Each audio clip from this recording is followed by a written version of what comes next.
Yahweh Eloheinu Yahweh Echad, V'ahabta at Yahweh Elohayaka, Bakal Lababka, Wabakal Napashka, Wabakal Ma'atka. So here we are for the fourth Torah portion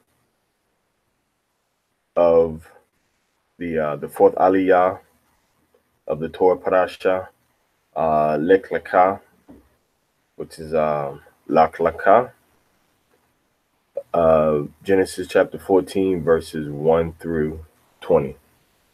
Again, we're at the Torah portion, Lecha, directed toward Abraham, and we're at the fourth Aliyah, coming from Genesis chapter 4, verses 1 through 20. We're going to just run through this and give some brief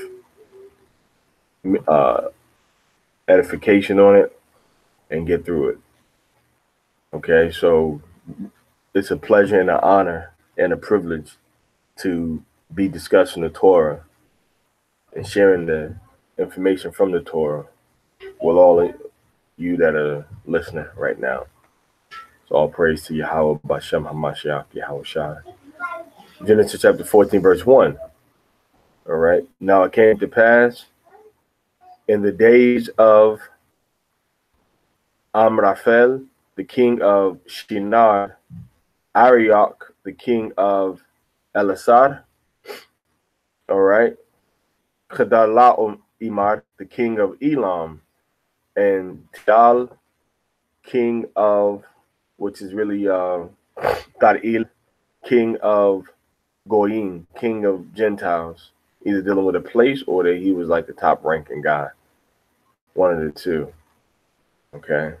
So we know Kedalaimar is king of Elam, which is known today as India. Those people that went over into India from the Indus Valley at the north and pushed further south, what they call subcontinent of India. That's who this guy is the king over. All right. So verse 2, that they waged war with Barah, the king of Sodom, and with Birsha, the king of Gomorrah, Shineab, the king of Admah, and Shemibar, the king of Zeboim, and the king of Bela, which is Zoar. All these joined in the valley of Siddim, which is the Dead Sea. All right, so all these kings, which are representing the Sodom and Gomorrah crew, which was 5 cities. You got Sodom, you got Gomorrah, you got Admah, you have Zeboim, and you have Bela, which is also called Zoar. All right, so it tells us that for 12 years these served Chedorlaomer, and for 13 years they rebelled. Okay, so they were subject to the king, but then they decided they didn't want to be subject to him anymore. All right, verse 5. And in the 14th year, Kedalaimar came, and the kings who were with him, his alliance, and they smote the Rephaim in Ashteroth, Karnaim, and the Zuzim in Cham, and the Emim in Chaveh Kiriathaim. All right. So these are all mainly Hamites. All right. That are linked up with Elam and fighting against other Hamites, other ethnic Africans. Okay. And the Horites in Mount Seir until the plain of Paran, which is alongside the desert. Okay, so Chedorlaomer came and smote all these different Hamite groups right here. Okay, in Ham's territory. So he came and started waging war because the people rebelled against him. All right. Verse 6. And the Horites in their Mount Seir until the plain of Paran, which is alongside the desert. So before Esau got into Mount Seir, you had other nations that were there. And Kedorlaomer came against them also. All right, verse 7. And they returned and came to Ain Mishpat, which is Kadesh. And they smote the entire field of the Amalekites and also the Amorites who dwelt in Hazezon Tamar. So when it says he smote the Amalekites, we know that Amalek isn't born yet because Amalek is a grandson of Esau, and Esau is a grandson of Abraham. So Amalek isn't born until about 4 generations after this time that we're reading about here, because Isaac isn't even born. So when it says right here, he smote the entire field of the Amalekites, meaning he conquered and killed over that entire area, it's just making a reference that this is the land that Amalek inhabits now. Okay, it's kind of like saying there was if I say like there was a battle in that you had 2 Gadite tribes that were fighting, let's say in Ohio before Esau got here. That's just a reference, so we know, you could say in Columbus, Ohio, they were fighting. All right, in Columbus, Ohio. All right, on the east side. All right, so that's just a reference to let you know what area is being referred to now by its modern association, because you wouldn't know anything about the ancient terms that were used. That's why I'm saying the Amalekites right there in verse 7. Go to verse 8. And the king of Sodom, and the king of Gomorrah, and the king of Admah, and the king of Zeboim, and the king of Bala, which is with Zoar, came forth, and they engaged them in battle in the valley of Siddim. So they came and said, okay, we're going to go to war, and we're going to fight these guys. So they thought that they had a formidable, position to deflect Kedorlaomer. He's coming down trying to, fight against Sodom and Gomorrah's League of Nations because they rebelled against him. They rebelled against Kedorlaomer or Kedorlaomer. They rebelled against him. Verse 9. With Kedorlaomer, the king of Elam, and Tidal, which is Thadil or Thadil, the king of Goyim of nations, and Amraphel, the king of Shinar, and Arioch, the king of Elasur, 4 kings against the 5. So these are 4 kingdoms. Now, these kings that they read talking about, when you look at these areas, all right, particularly Elam and Shinar, these are areas that are east of Yasharallah, Israel, and then going way further east over in the Tigris-Euphrates area. All right, so they came from that far, and then they want to go back toward Israel to conquer Sodom and Gomorrah because they stopped paying tribute. And he had to put his foot down saying, you're going to pay my tribute. You're not going to rebel against me. All right. Kedorlaomer now is coming in with the iron fist, and he got his allies that come with him to fight against all of the kings against Sodom, the kings of Sodom and Gomorrah and the other cities. Now the valley of Siddim, verse 10. Now the valley of Siddim was composed of many clay pits, what they call slime, real slippery slopes. And the kings of Sodom and Gomorrah fled and fell there, and the survivors fled to a mountain. And they took all the possessions of Sodom and Gomorrah and all their food, and they departed. And they took Lot and his possessions, the son of Abraham's brother. They departed, and he was living in Sodom. All right. So they went and said, well, we're going to take everything that you all have.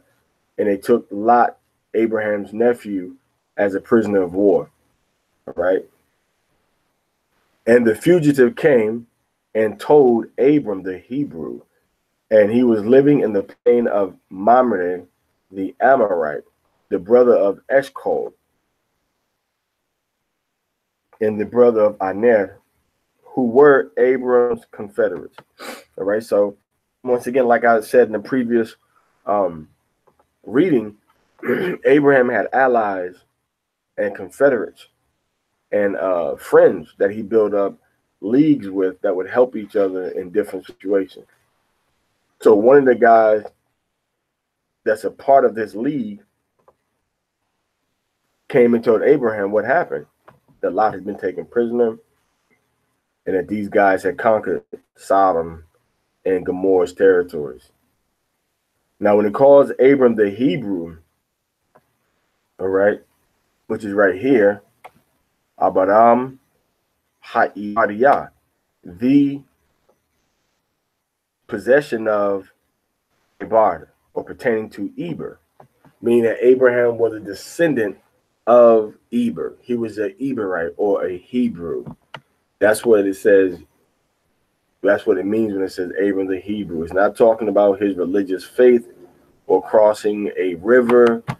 It's talking about he was of the ethnic descent of a man named Eber, which is our father.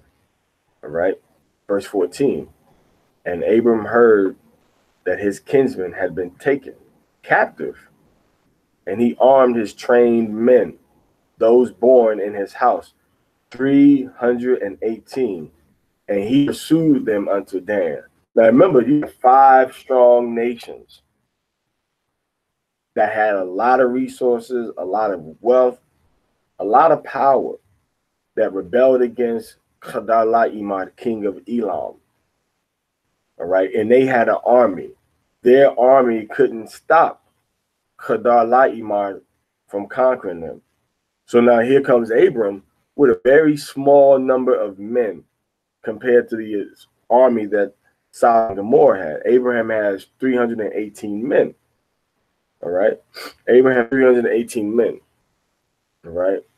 So what Abraham did, Abraham chased the men going north toward Dan, which is in the northern part of Israel, Yasharallah. So he went north into the territory of Dan. All right. Now what happened?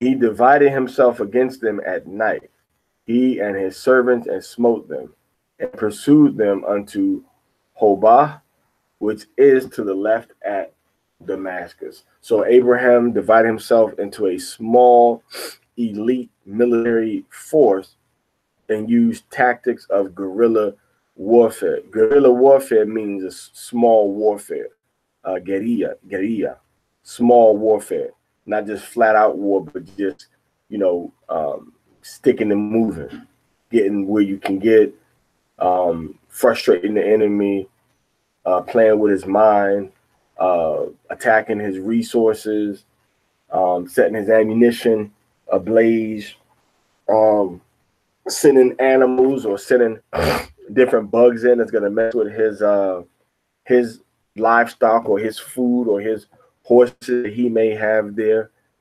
Okay, so that's different forms of guerrilla warfare, which, as opposed to a guerrilla, which is war. This is a guerrilla or guerrilla warfare, which is like a small war because you don't fight straight up head on. But Abraham went, and they killed him. So they didn't really, you don't really see it, what tactics they use. But we do see that Abraham, that they killed him, that they killed him, and they ran from him at night. All right, verse 16. And he, Abraham, restored all the possessions, and all Lot his brother, and his possessions he restored. and also the women and the people. So they took possessions, women, and they took other living beings, livestock, things of that nature.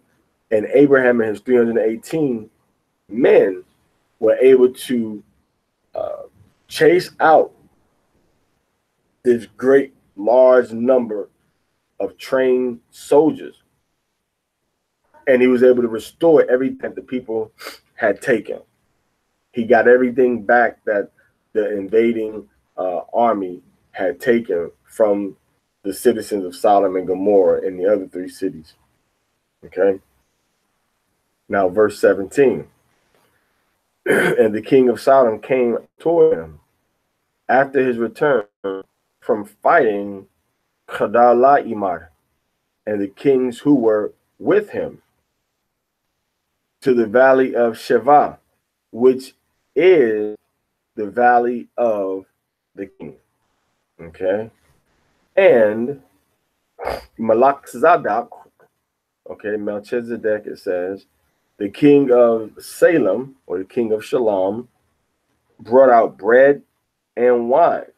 And he was a priest to the Most High, right? He was a priest to Allah Aliyah, which means God Most High. So Allah Aliyah right there. La Allah Aliyah, which sounds a lot like Lahu Ilallah, but this is La La Il Yawan. All right. A priest of Salem brought out bread and wine. He was a priest of the Most High. All right.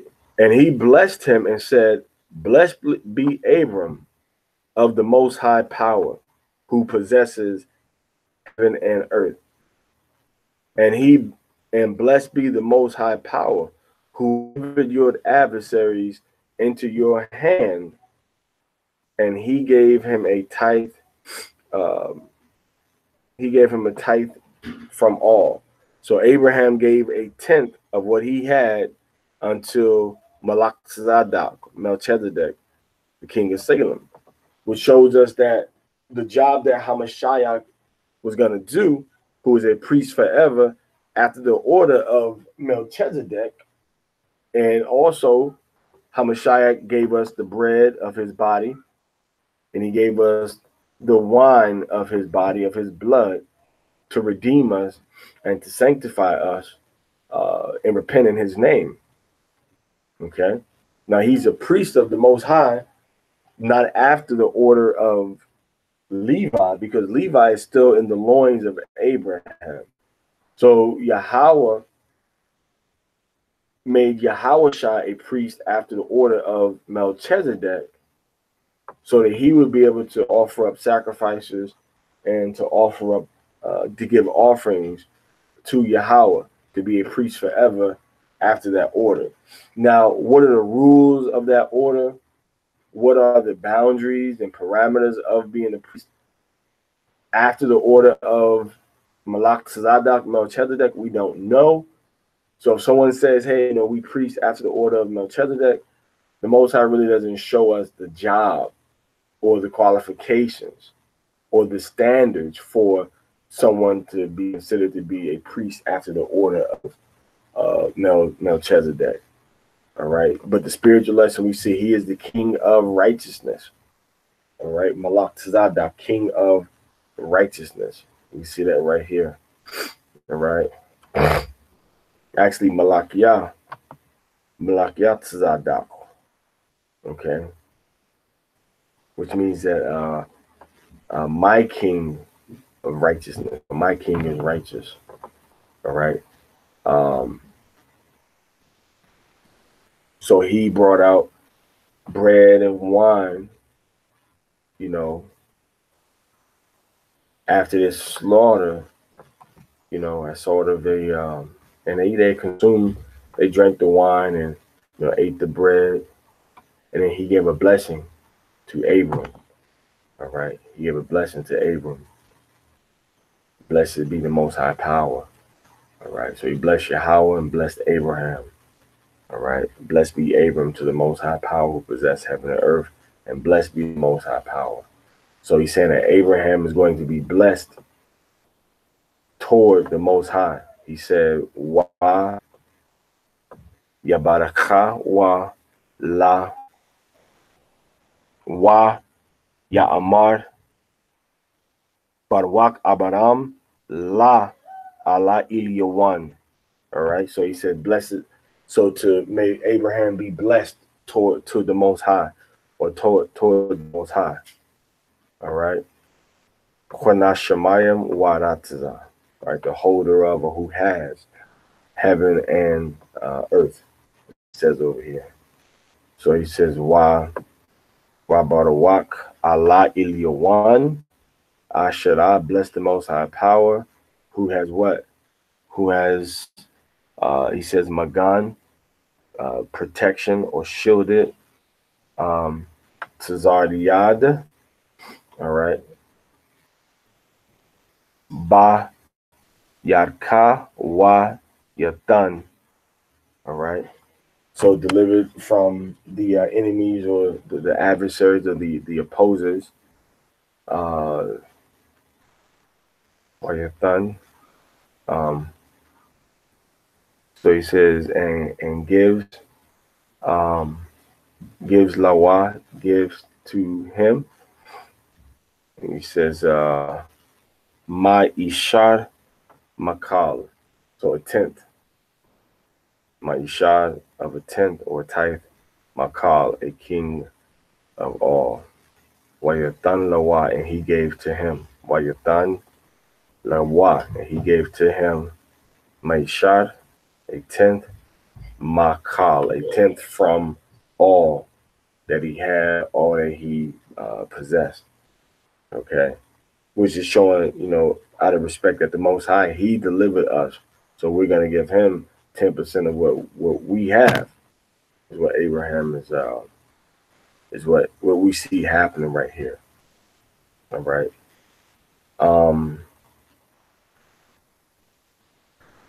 So this is a very monumental event. We see a foreshadow of Hamashiach right here with this my king is righteous. All right. And the king of Shalom, the king of ease. All right. The king of peace. Yeah, he brought out bread and wine. Yahushua brought that bread and a wine during the time that we were, ready for the Passover feast. He gave his disciples the bread and the wine to remember his body, and to eat of his body, and to remember his blood, and to drink of his blood. And we know he's been made a priest forever. All right. Not after the priesthood established by Yahweh, established through Moses with Aaron, but the priesthood that the Most High himself set up through Melchizedek, Malachiah Tzadok. All right. So that's it for this Torah portion. I think everything was pretty straightforward this time around. Everything was pretty straightforward this time around. So we thank Yahweh that we've had an opportunity to go with his word again, and going into this battle, make sure that we are ready to give all praise and honor and glory to Yahweh, and make sure that our men are ready, for the battle that's about to come up, with Esau, with the Gentiles, and with these spirits, these demons that are out here trying to keep us from enduring to the end, because that's the only way we're going to be saved. So we have to make sure that we have trained men spiritually and physically that are ready to pursue and to get the victory. All right. So all praise to Yahweh Bashem and Mashiach Yahushua. We seeing more about our father Abram. This father Abram, this is a black man. All the people that we read about in this chapter, Bereshit 20, Bereshit 14, Genesis chapter 14. All of these people are black people, brown-skinned people. All right. At this point, after the flood, there's no white people on the earth right at this point. Everybody's brown, no white people. So we're reading about all black people, brown-skinned people. But at this point, it wasn't really about the color of your skin. It was about who your people were, who's your family, and what is their rank in society. Do they have power? Do they have army? Do they have influence? That's what it's about. It's not about, because remember, everybody's brown. So it's not about, hey, you're black and you white and we're going to clash. You know, everybody's brown skin at this point. And it's, remember, we all know, hey, man, we come from Shem, Ham, and Yapap and Japheth. So everybody knows they're coming from Noah at this point still. But remember, like I said, Noah was alive. Shem was alive. And Eber were alive during the life of Abraham. We have to always remember that these were not people dying and Abraham comes up and he don't have any connection with his forefathers. His forefathers from, like I said, Noah was still alive. You know, Noah was still alive. As a matter of fact, if I'm not mistaken, I believe Eber outlived Abraham by about 4 years. I believe Eber outlived Abraham by about 4 years, if I'm not mistaken. All right. So just remember that. So when we're talking about all these people, they all know that they're one big family of people. And you have these ancient generations sitting before you, you know, that are letting you know this is who you are, this is what your family is, and this is where, you know, this is where you come from. So that was constantly, you know, being before you. All right. So they had the beef, the guy rebelled. And because Lot had went over to stay amongst the Hamites in their town, Lot got caught up in the sweep, the dragnet, where the people got kidnapped, all right, by Kedar La'iman or Chedorlaomer. He got kidnapped, and then Abraham went and freed him. When he freed him, he got his 318 men and liberated them. Some of the mightiest warriors on the earth at that time. Abraham chased them. All right. And then that guy came and told, after the guy came and told Abraham, the descendant of Eber, or Abraham the Hebrew, what happened. Abraham got his men together, chased them out, chased them. You know, when they went en route back to their domain, he chased them. And he beat. All right. He beat. Abraham won. And the king of Sodom came out after the battle was over. All right. King of Sodom came out after his return from smiting. Because remember, they was chasing these people. So they left the captives behind, you know, and they were chasing them. Gave everybody all their stuff back. All right. So we see the righteousness of Abraham. Every time we see something happen to Abraham, he's thinking spiritual. You know, I'm gonna give you 10%, or I'm gonna make this sacrifice, you know, to Yahweh. So that's all we can really, you know, really extract from this particular Aliyah. All right, so may Yahweh be with you in the name of Hamashiach Yahushua. Yahweh Bashem Yahushua. The water forgiving us, your word, your laws, your commandments. Help us to stay strong, become stronger, and more sincere and serious about you. Show us how to worship you in spirit and truth even more. And we thank you for your son, Yahushua HaMashiach. Forgive us and our fathers for the sins, iniquities, and transgressions that we've committed against you. Bashem HaMashiach Yahushua, hallelujah, hallelujah, hallelujah. The water